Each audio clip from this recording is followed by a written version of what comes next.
You, Professor, for sharing that insight. You will stay with us as we stay on the region.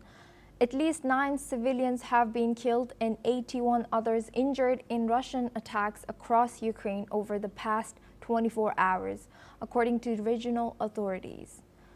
Ukraine's Air Force said Russia launched 54 drones overnight, including Iranian-designed Shahed-type attack drones, along with 4 S-300 and S-400 guided missiles. Air defenses intercepted 34 drones, while 8 others were likely used as radar jamming decoys. 5 locations across the country were struck. The assault was repelled using aircraft electronic warfare, mobile fire groups, and missile defense systems. In Kharkiv Oblast, 1 person was killed and 40 injured, including 3 children, as Kharkiv city and 7 other settlements came under attack. 20 people were injured in Zaporizhzhia Oblast, with damage to at least 64 houses and apartment buildings. In Donetsk Oblast, 3 civilians were killed and 10 injured in separate strikes. 4 people were killed and 4 more injured in Sumy Oblast. In Kherson Oblast, 1 person was killed and 4 others injured in strikes that damaged residential areas and public infrastructure. 3 people were injured in Dnipropetrovsk Oblast in attacks involving first-person view drones. Now we go back to our discussion with Professor Vasilin Popovsky. He's a professor and vice dean at Jindal Global Law School. Thank you, Professor, for staying with us. What does the scale and sophistication of the recent Russian drone and missile attacks, and also involving Iranian-made missiles, tell us about the evolving nature of this conflict?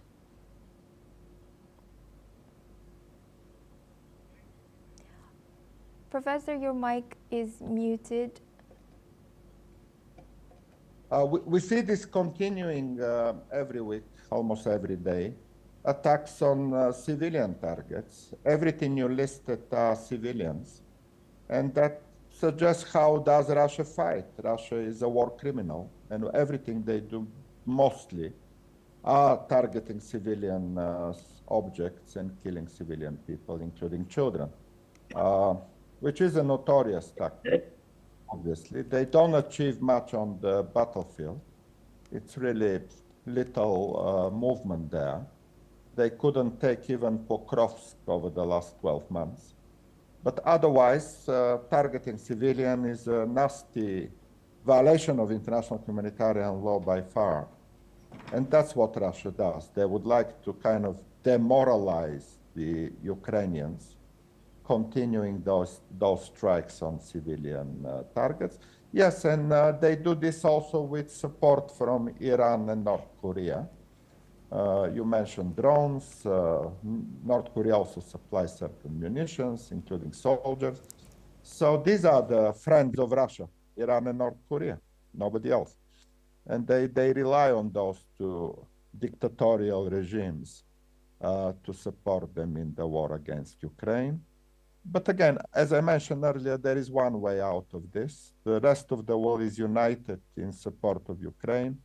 Russia has only those Iranians and North Koreans left as some sort of friends and military allies. So sooner or later, those options of Russia will be more and more minimal.